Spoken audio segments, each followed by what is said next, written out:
Good evening, Trinidad and Tobago. Good evening, everybody who signs on after local and abroad. Our 58th year of independence. And it may very well be, and I'll play these words well, independence as we know it is about to change. It's changing all over the world. It's going to change for us. And people don't understand why I am talking the way I talk now. I don't care anymore about anybody's feelings. All the people who come to attack, they just get blocked. I'm taking them on.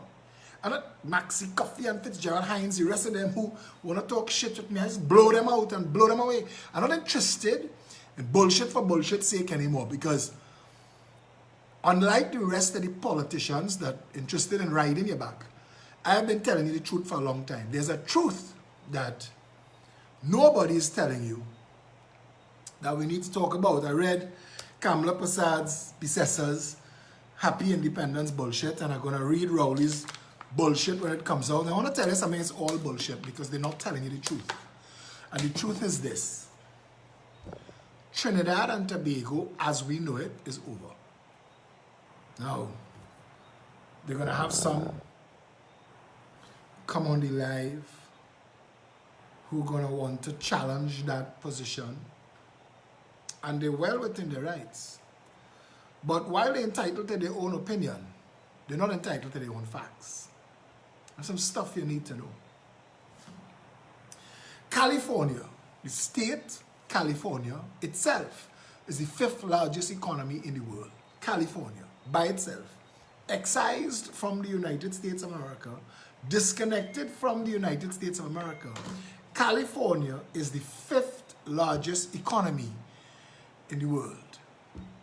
And California has applied for protection from the coming bankruptcy that is going to decimate California. It's not just California.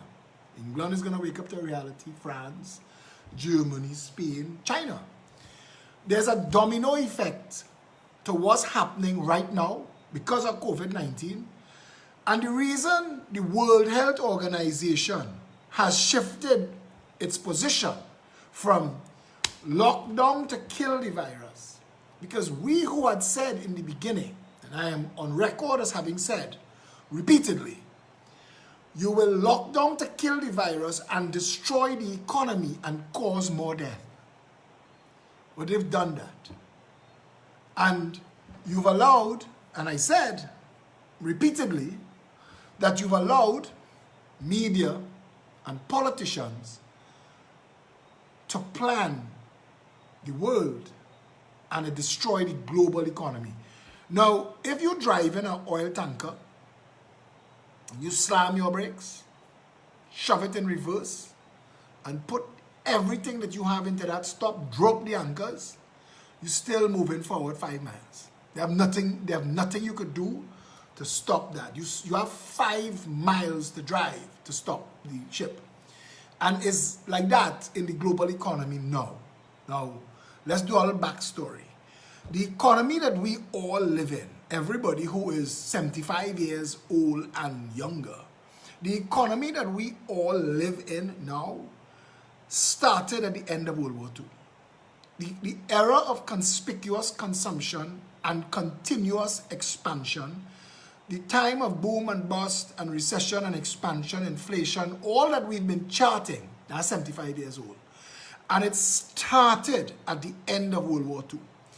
At the end of World War II, millions of people, tens of millions of people, went back to their homes, went back to their countries, having been through some of the most offensive experiences human beings will ever have, and they wanted a better life.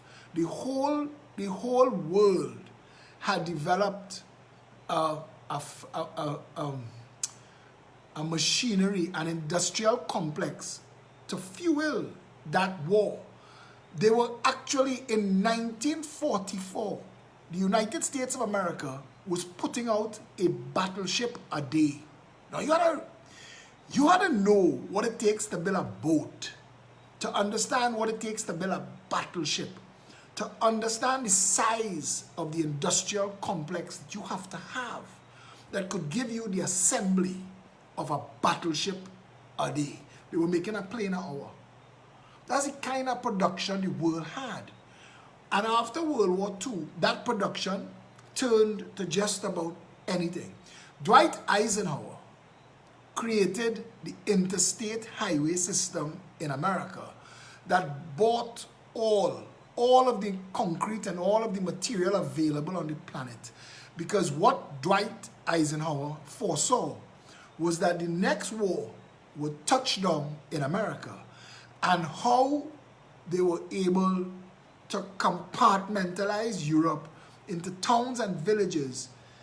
Ike wanted the American army to be able to bypass and to be able to pull up with support. So the interstate highway system that the United States citizens use, and it's to their benefit, but it wasn't built for them. It was built for the army in case of a war, because they were expecting the Third World War was supposed to happen 20 years. It was supposed to be a cycle from the First World War to the Second World War to the Third World War, and it was supposed to happen in 20 years. And that's why the Cold War took us, and the only thing that kept us from having that Third World War was the introduction of atomic weapons. Because atomic weapons said that the world would be destroyed. The world as we know it would be destroyed. And mutual assured destruction, MAD, became the policy that kept the two states, Russia and America, well, not really Russia, the Soviet Union and America, from going to war. Because they knew an escalation at war with weapons as dangerous as atomic weapons. But I want to tell you something. The consumption that happened after that, when the interstate highway system was opened, it opened America. And America went on a consumption binge that it has never stopped. Now, you have to understand that our economy is hopelessly attached to America. You know? It can't change. Even Venezuela's economy is hopelessly attached to America. They will buy it through Spain, and they'll buy it through Cuba, and they'll buy it through France, and they'll buy it through Trinidad, but they have to buy American. And they have to buy what America is consuming, because America's consumption created China. America's consumption created China. Because all those provinces, Wuhan and the other 25 provinces that they put in China on a quasi-capitalist economy, almost democracy, almost, but it was socialist capitalist. Those provinces were set up to supply consumption in the West, and 90% of the consumption in the West was American. Research all this. Google all of this. You see what I'm telling you. Because no matter if it's something that they're only buying in Italy, if they're buying it in Italy, they're buying it in Italy because of consumption in America. Everything was driven by American consumption. And that began when everything happened right at the end of World War II. And that 75 years that we've been on a path of continuous expansion. Every time you hear them talk about a recession, is because they've had a continuous growth model.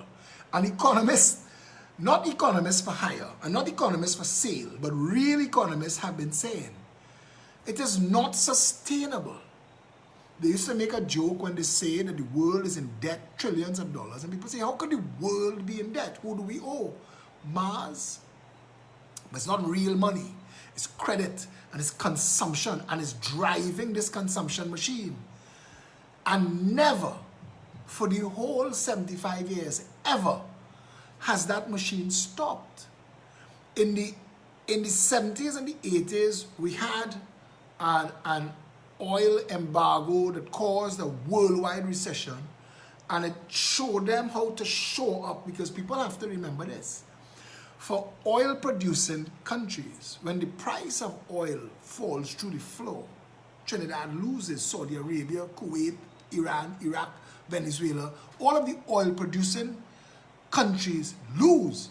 But when the price of oil drops through the floor, the countries that are not oil producing but are oil consuming, if you were paying $60 for something that ran your country and it dropped to $11, you can imagine the boom that you enjoy. So the consumption moved in waves, and they tried to manage the waves, and they tried to create a continuous consumption. It was supposed to go on until it crashed. It's like the insurance industry. The insurance industry is predicated on that it's like a grand pyramid, but it's based on there being more people added to the population. For as long as we're growing the population, the insurance industry could be stable. But the day it stops, the day the world, which is highly unlikely, but the day the world gets 2-3 years in a row that we have the same population that we had, the industry collapses. Because you need new people at the bottom of the pyramid to pay up. But the point I want to make to you is this. New York City came out of this demand, this consumption, this massive credit. And New York City became the hub of that. It was already a business center in the world, but it was nothing like what it was going to become. And New York City became a massive commercial center. And if you got land to buy, to put up a building, banks will hand you money. No. They will just come to you and they will compete to give you the money to build that building. And real estate vendors, which is a type of person in New York City, they don't really exist anywhere else in the world. They exist in places where they have mass demand. What a real estate vendor does is you are the owner of a property, but they buy the square footage from you and resell it to tenants. That is almost unique to New York City. So you've started to build. This is what made Trump so rich. Trump would be putting up buildings and money would just be coming at him from the banks to build it and from the vendors to buy the real estate, or from people who just want to, when you get your own brand, you get to a point where people will pay you a year in advance for real estate, depending on where the real estate is. Anyway, all of that is predicated on a perpetual growth model. New York City is over. And you're going to hear this 6 months from now on the news. But the people who know are already preparing for the collapse of New York City.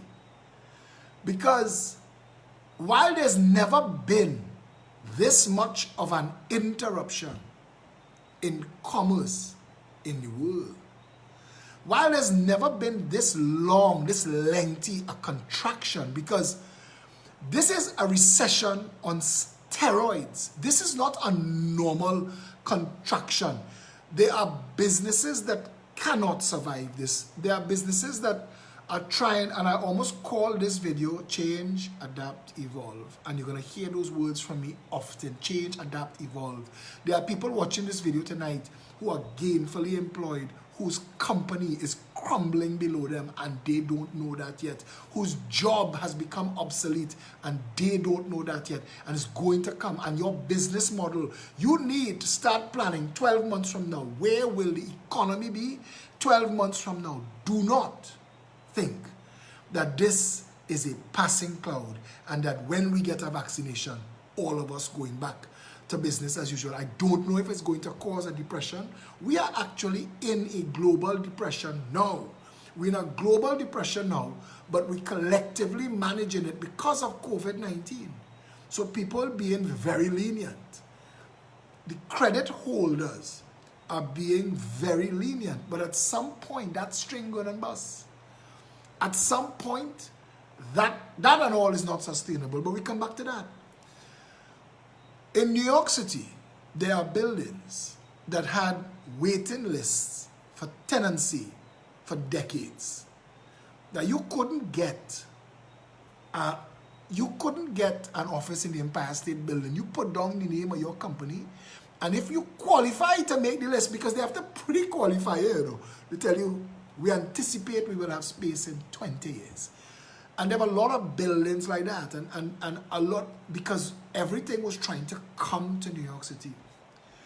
COVID-19. Now you see, I want you to understand this word in commerce, in economics.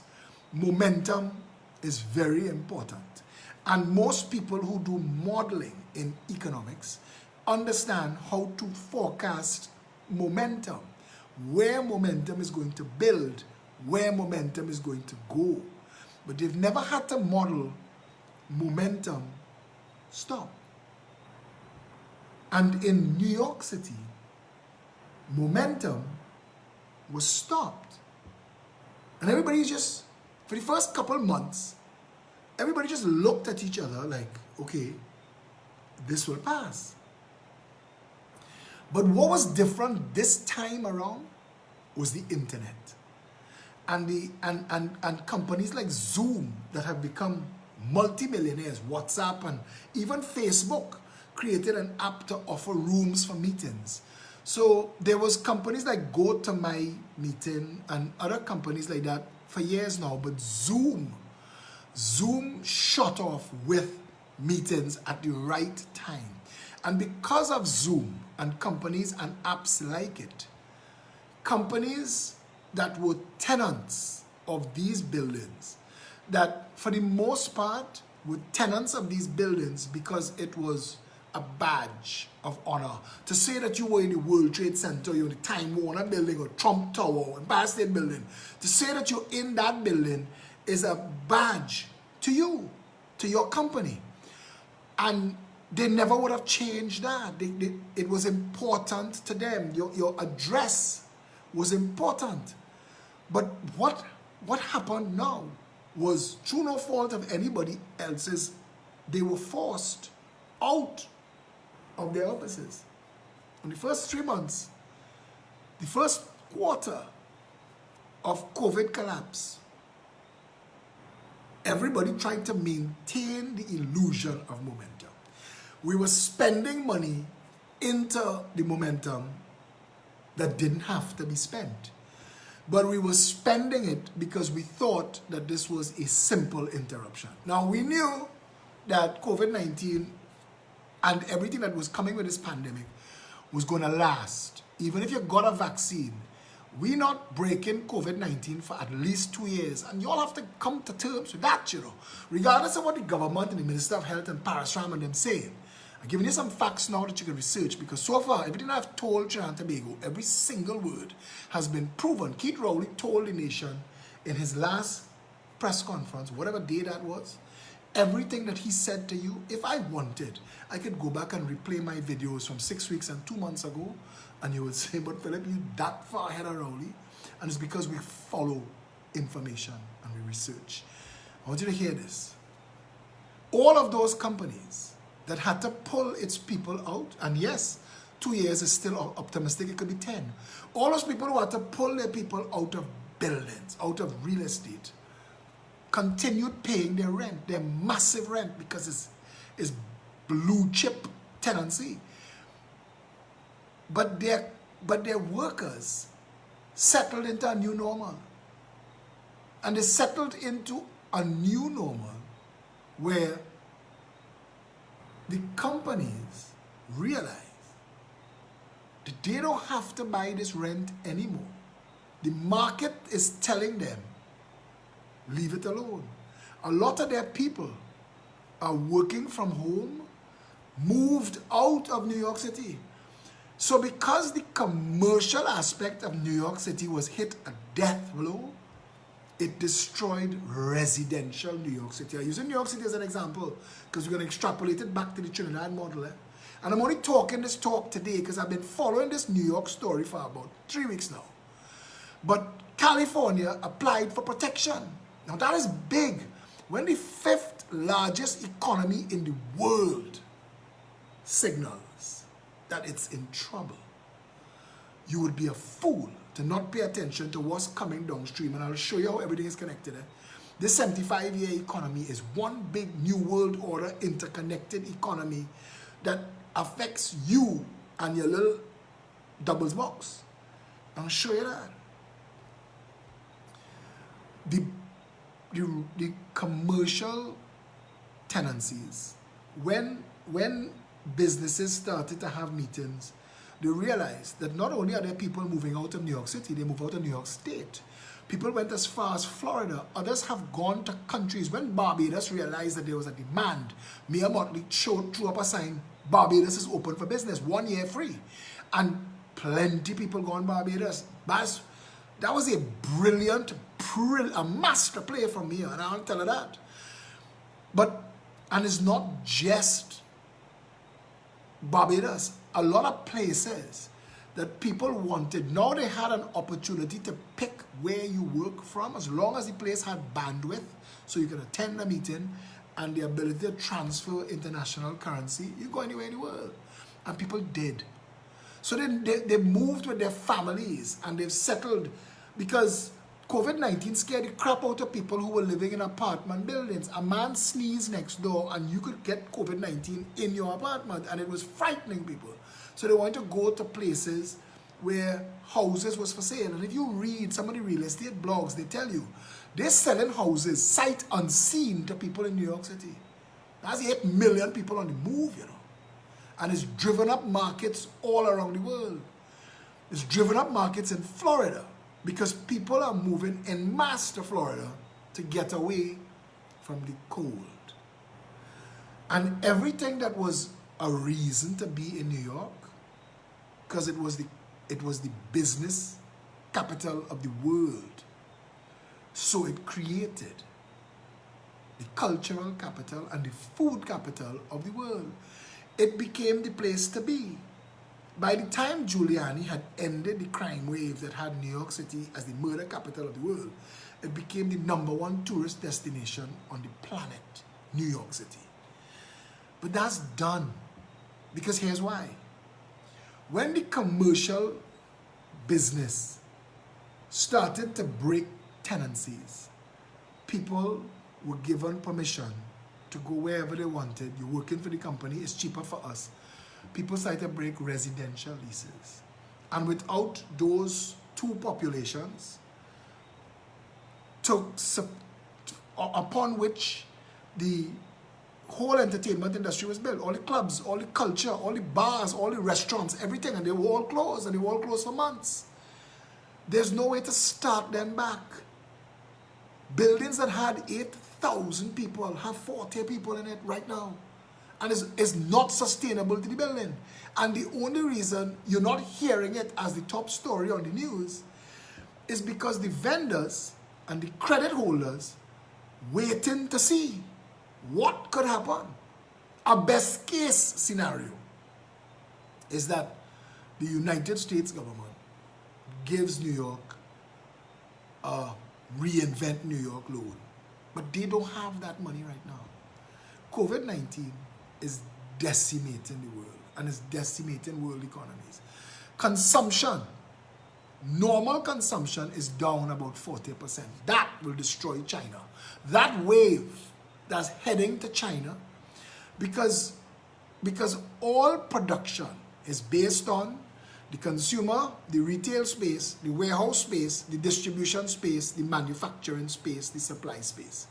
And in between there are shipping avenues and warehousing and trucking and all of that.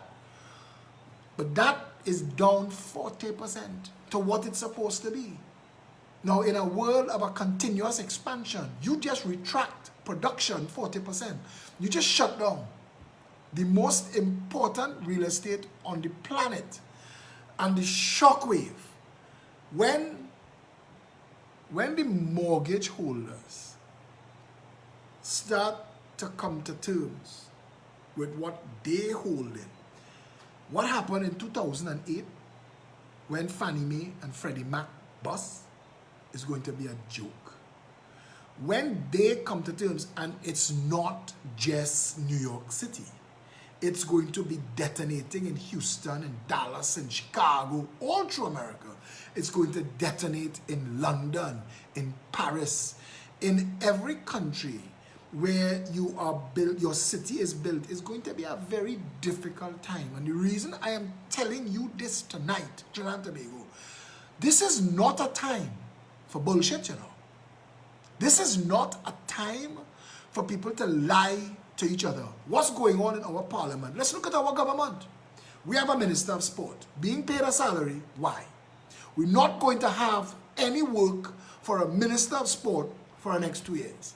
Why do we have a minister of sport? What's the job? Come to work, say, okay, no sports today, go home. We have a minister of tourism.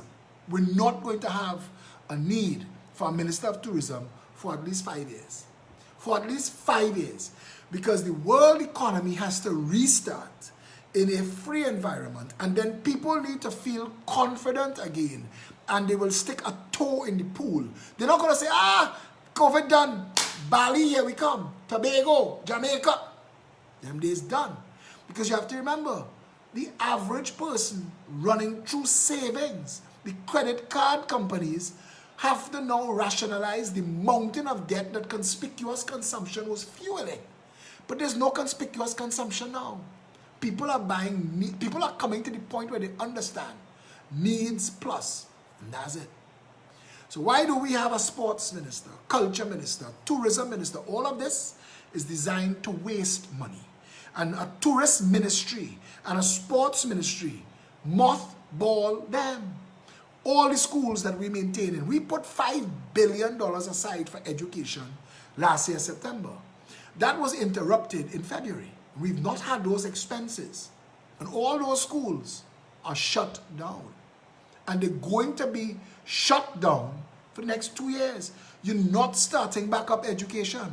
The Progressive Empowerment Party had told the country that if we're going to do it, let's digitize the education system now. It had to come. The whole world going online. Everything is going online. This is the time to do it. The amount of money you are spending on physical apparatus, books, bags, schools, school staff, maintenance. If you put education in the cloud, you could find the best standard 5 mathematics teacher and have that one person teach 20,000 children that need to do maths in standard 5. And the best physics teacher for Form 2 could teach all 20,000 one broadcast. But the government is not telling you this, and they're not coming to terms with this because this government has no idea what it's doing. The other party, they have even less of a clue. When Kamala told the nation about 50,000 jobs, I asked, in what? The world is hemorrhaging 1 billion jobs, and you gonna create 50,000? Doing what? Pray tell? What? What? And she never had an answer. She put out a piece of piffle, and I had to tear it apart. And then I heard the other economists come up into the conversation and say, it's true, she talking shit. And I'm telling you again, this is not bullshit time. This is food in your children's belly time. This is medicine. This is planning the medication that you or your loved ones are on. Where you gonna get it from if the foreign exchange run out or the supply chain get interrupted? Where? What is the government saying that they are doing? Why haven't we shrunk the government to a war cabinet? Because that's what we need. Right now, Trinidad is at war with COVID-19. And they've never come to terms with that. So we're thinking Trinidad on pause and we're dealing with COVID. That's why they did the election. The way they did the election. Because they've not faced reality as yet. And they've killed people. Because of those actions, people are dying. And people will die. Because of that mad election. And I heard, I couldn't believe when the commissioner of police said they've relaxed for the election. I said, this is insane. We actually have created an environment where we're sending people out to pick up COVID from Jim and drop it by Mary. That's what campaigning is. And then send 1 million people out to vote in tight and confined spaces that couldn't be sanitized. I tell you, my experience with the ink, how they handle that, all of it is bullshit. And all of it was theater, and all of it was stunting. And we're going to get 5,000 cases in our ass. It come in. Trust me, it come in. And I don't want to call this on Trinidad, but I am not the one responsible for the lax borders. Greece just put 1,000 people out of Greece. They said, we can't mind you. Go where you come from. Trinidad bringing in Venezuelans like that we work. And what's the plan for them when you have no plan for your people? And people will come on my wall to tell me about humanitarian crisis. The nation state of Trinidad and Tobago is heading full speed ahead for a humanitarian crisis. It is going to come. Mala Dukaran is ringing the alarm. Only talking left foot, right foot. Bullshit. And she is saying, we are running out of foreign exchange. What are we going to do for food? Venezuela? China? What? What are we going to do? What are we going to do for food? When we have no foreign exchange to buy it, and we still have Clarence Rambarat as the Minister of Agriculture, clueless, gormless, jobless, directionless, nobody have a plan.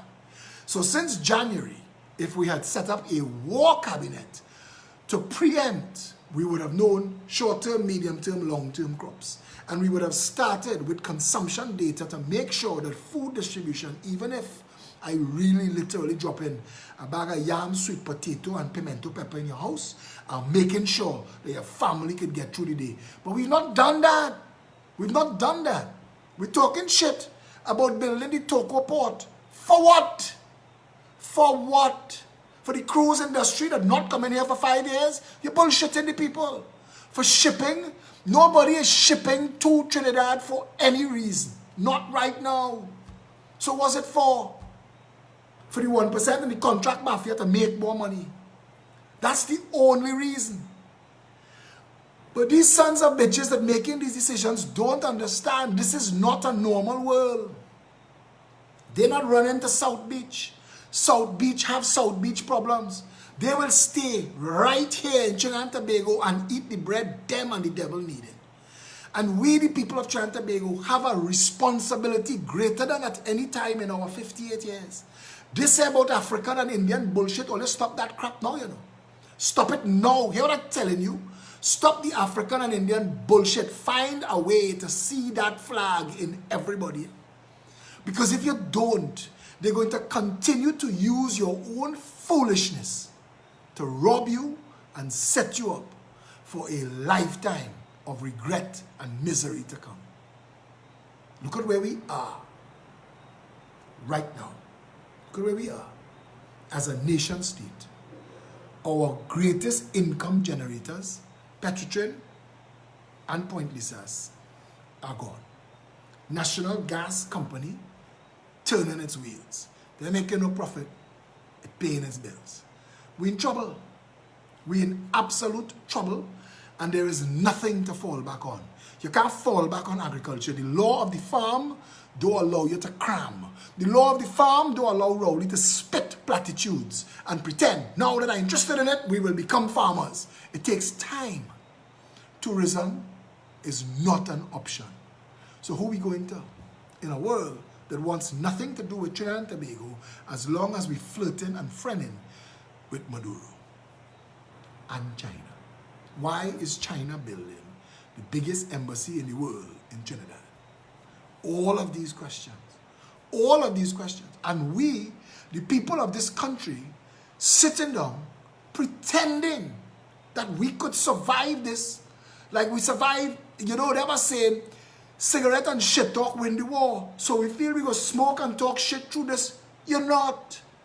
I am telling you, don't wait for people to tell you that they outside Massey and they have an amalgamated security guard saying only people with US shopping.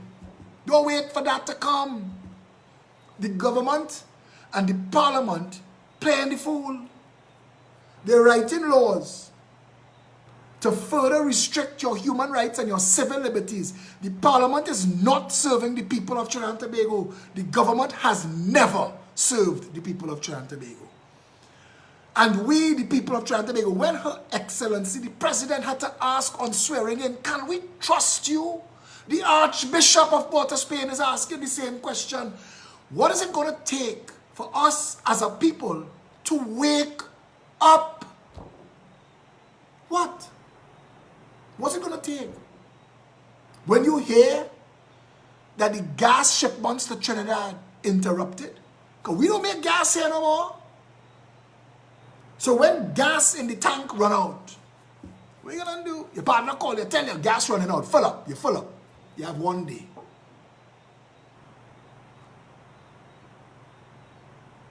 You have 1 day. Listen, now is not the time to come on the live and joke and play. This is not that. Trust me when I tell you. You need to face this truth. There's a reason things are happening in this country the way they're happening, and the government is distracting you with nonsense. And we, the people of Trinidad and Tobago, and again I tell you, that's why I don't argue with nobody. They come on my wall to talk shit, I just block them. I'm not interested in carrying nobody. I'm not a jackass whisperer.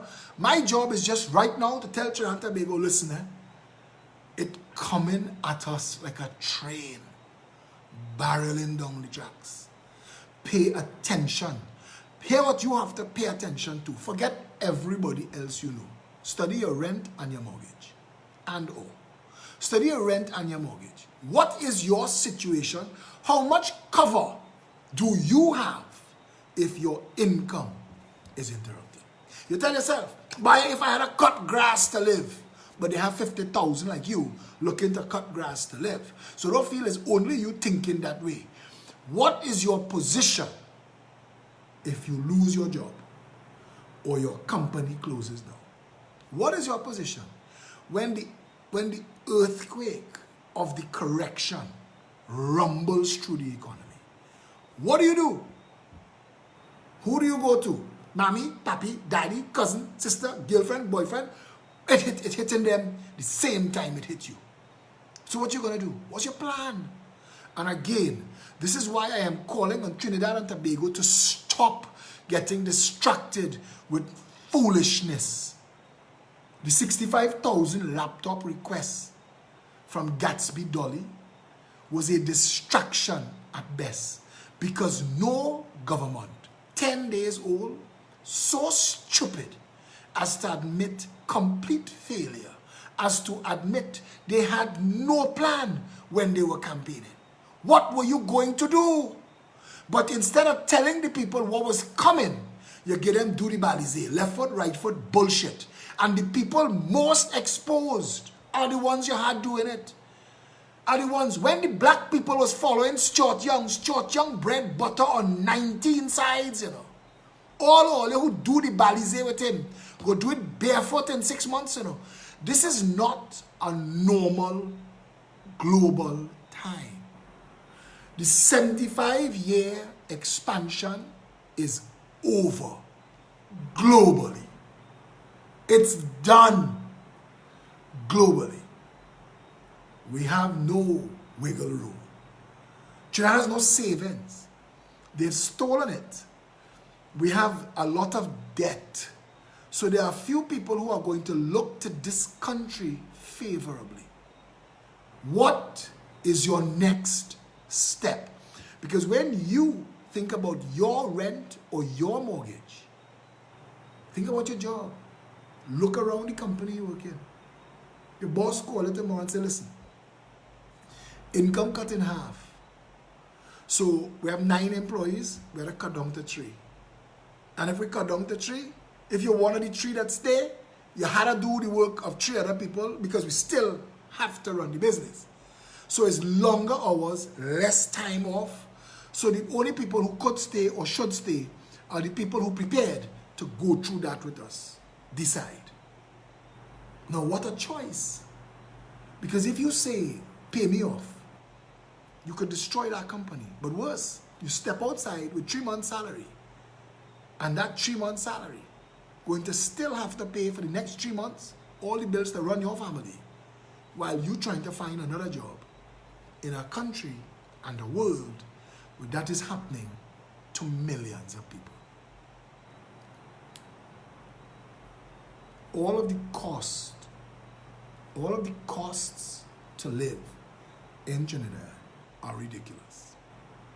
Our water, our electricity, they want to introduce property tax.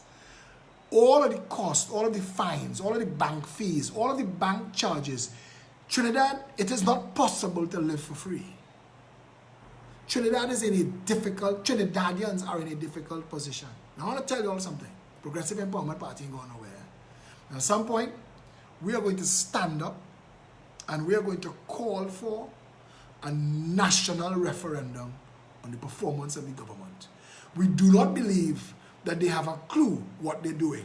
And while our constitution does not allow for us to fire a government midstream, our constitution is predicated on the will of the people in this democracy.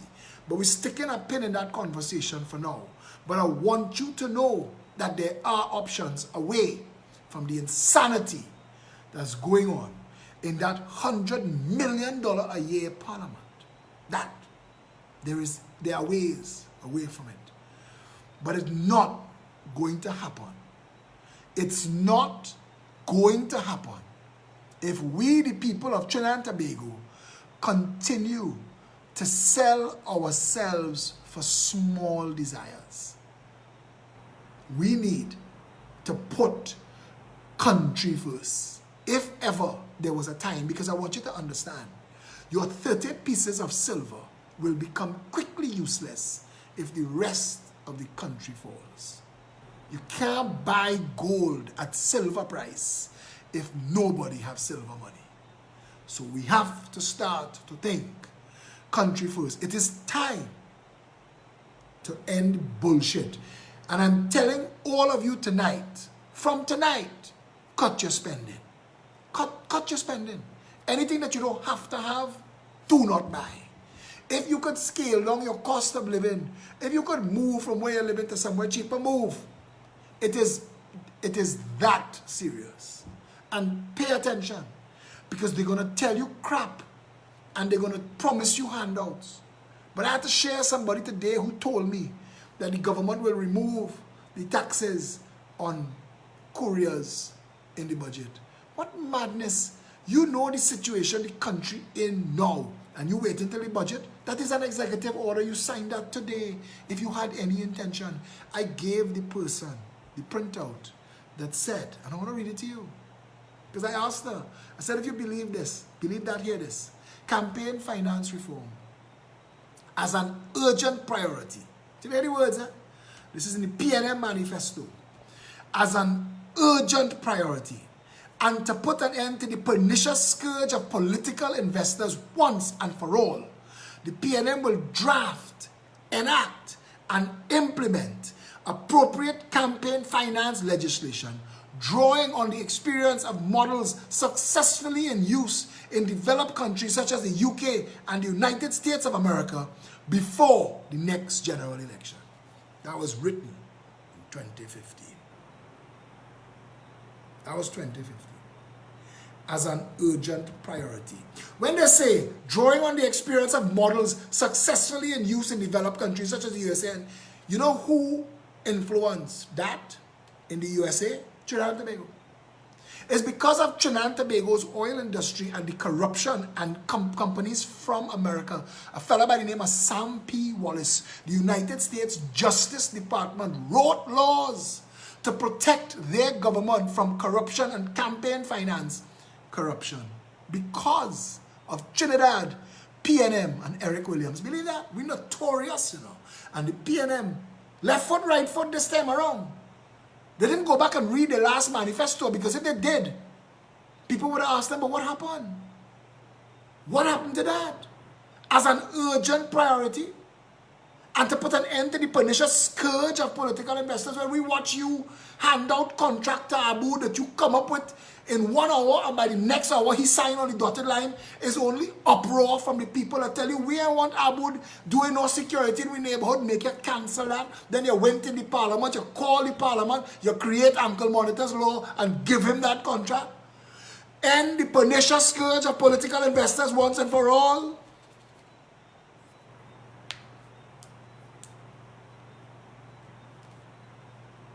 The government that we have right now is a minority government, and based on what it took to get them in government, you could say it's an illegitimate government.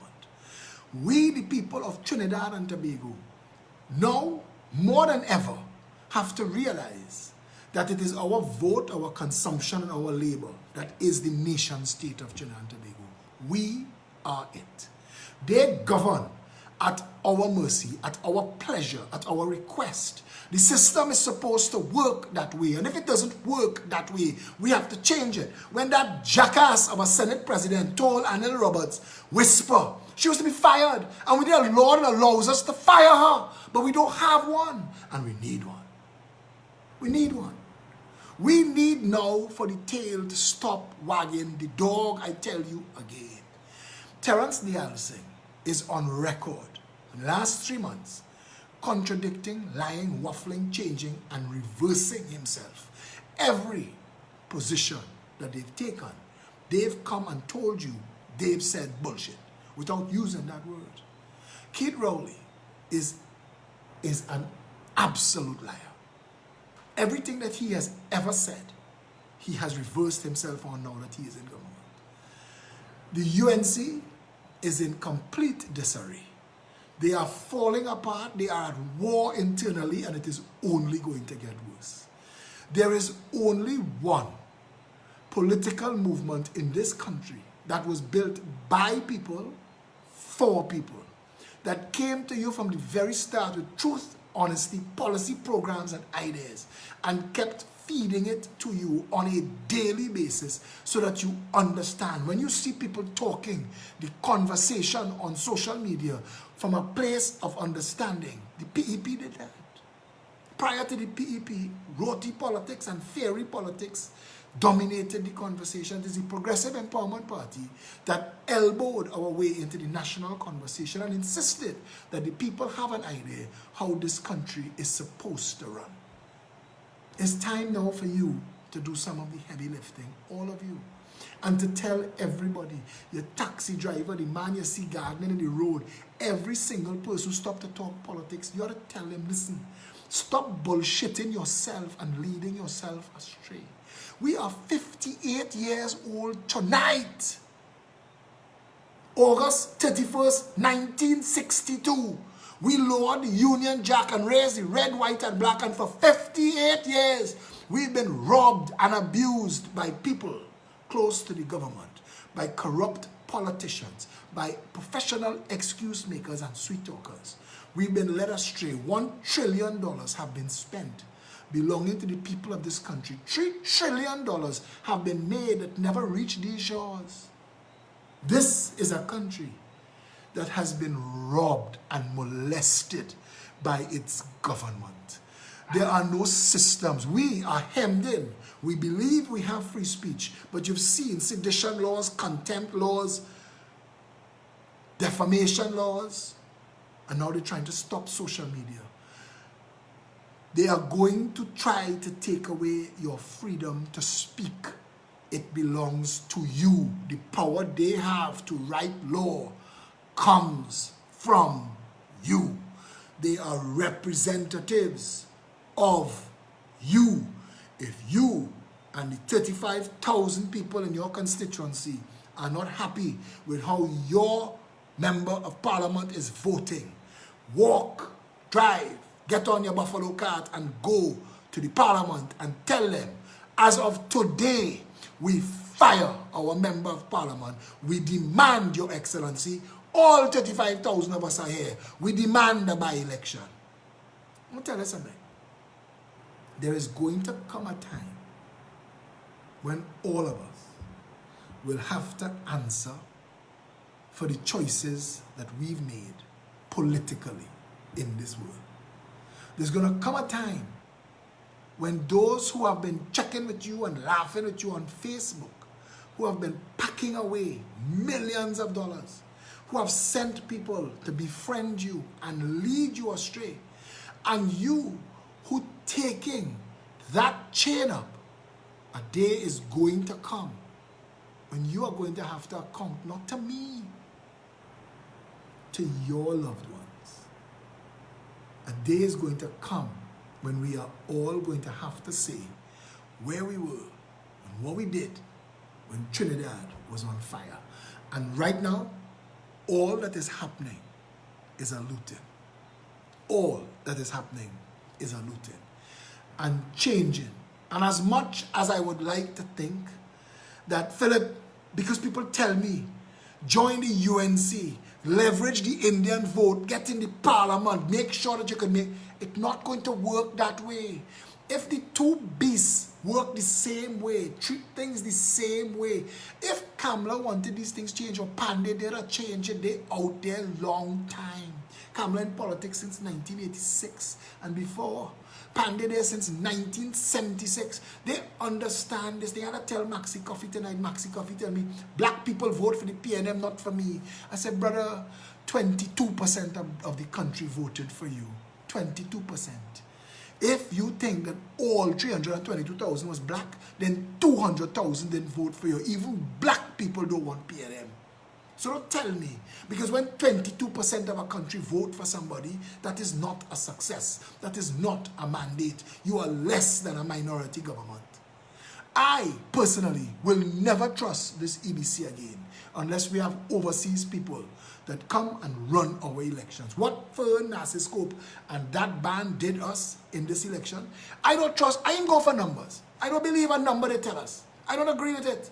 I think the entire thing was a sham. The entire thing was a farce. The election was rigged. Dirty money spent in this country. She mentioned tens of millions or hundreds of millions of dollars. She knows that was spent. Why didn't the EBC call for an investigation and an accounting? Why did the EBC didn't call the FIU? Why did somebody call Central Bank and say, where does money come from? When Her Excellency the President said, can we trust you? The answer is no, you cannot trust them. When the Chamber of Industry and Commerce said that the two parties was in there just to feather their own nest and thief, they didn't lie. They didn't lie. And if you still voting that, something wrong with you. If they could still tell you that it is okay to be part of that, there's something wrong with you. And that's not for me to come to again as you. And if you gain your share, and when ride out time come, you could find somewhere to go, go. Go. If you think, like, like the stories I heard about people who were sitting on millions of blue notes, millions of dollars in blue notes, and the day before the election, call family members and give them $100,000 each. If the guy changes yours. A time will come when you're sitting on millions of Trinidad and Tobago dollars, but you can't get US to buy nowhere. Where we going? And the same Maxi Coffee niece in charge of EBCS. So again, I think this was about an hour. This is my Independence Day message. Wake up. This is my Independence Day message. Stop taking chain up. This is my Independence Day message. Very difficult times are coming. Times that we've never had to go through before. And it is going to take a lot. And I've said to Trinidad and Tobago, and I've been putting out releases, change, adapt, evolve. Your business model. I want to tell you, the bars that open, that waited for people to come and buy from you all takeaway, that done, all it done. Bars, close it down now. Send the staff home. Cut the expenses. You're making $12 to pay $15. Cut the expenses now. Rock the staff on Balize House. Go there for your salary relief grant. Shut it down now. You are only going to lose. If your business model is a restaurant and you have a dining room, close it down. It's not coming back. If you could find a way to use your kitchen and sell curbside and sell delivery, do that. Put in a drive-through. Your entire dining room is a drain on you. Rent it out, sell it, cut it off, get rid of that. Banks are going to have to be picking up a lot of slack just now. Just now. But I'm saying to you, you personally, take this shit seriously. All gyms dead. All gyms dead. And the gym industry dead. And all of that going to have to start over from scratch. And those who have money to survive, they will survive. And there are people in Trinidad and Tobago who have unexplainable money. And we will see after COVID-19, those who weren't relying on the real economy, who had other sources of revenue. But as for another conversation, then, right now here, you cut your cloth to suit your pocket. now. Don't impress nobody. Anything that you don't need, do not buy. Do not. You see retail, you see malls, all them strip mall, the Bill and Chaguanas, all that gone. I bet in your money tonight, you know. 6 months, a year, West Mall, gone. West Mall, gone. Richard Azar will hold that and pay the mortgage and pay TNT out of pride and spite. But every single day, businesses closing down in there. They hire a real estate agent and put her out there to find business to come and plug in the holes. And if she find businesses to plug in those holes, she pulling them from somewhere else. So somebody else could pay that price. All of it is trouble coming now. Pay attention. Your whole purchase, your money, hold that tight. Hold every dollar and squeeze it till the birds ball. Learn to eat within your means. It's not ham and jam time. Do not live like the devil could take tomorrow. There is not going to be anybody to come along and rescue you. And if you are the working poor that used to be the middle class, or if you are the destitute that used to be the working poor, now is the time for you to pay attention, because there are further steps down that shithole. There is loss of everything. There is complete homelessness and destitution. Google the facts in Venezuela, and that was prior to COVID-19. Hear me? Hear me tonight. Batten down. Your business, your job, your expenses, the frivolous driving, the drinking and liming are the first thing to cut out. Cut it out, clean. Don't let them fool you. Don't let them trick you. You don't need coke, weed, alcohol to get through the day. Save that money. That is literally sending money up in smoke. It is time for us to start to think about ourselves, our family, our community, and our country. And let's get that in a gear and in order. You have people that will stand with you, that have a way out of the madness and will light a way. So don't panic, but prepare. And you see the bullshit that's going on in the parliament, stop getting distracted by it. And you see the racist bullshit they're giving you to divide you, to give, that's the only reason the Pnm and the UNC exist. Because if they didn't have an Indian vote and an African vote, both of those parties failed and closed up shop already. Put them in their correct place. You are not just a race.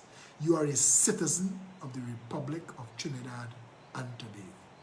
Stand firm on that. The red, white, and black unites us. Yes, people have wrapped themselves in it over the last 58 years and swore oaths and cut with throat.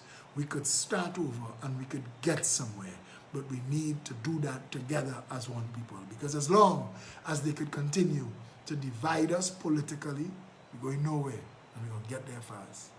Yeah? Enjoy your independence and spend time with your family. Pay attention to what's going on around you. Pay attention.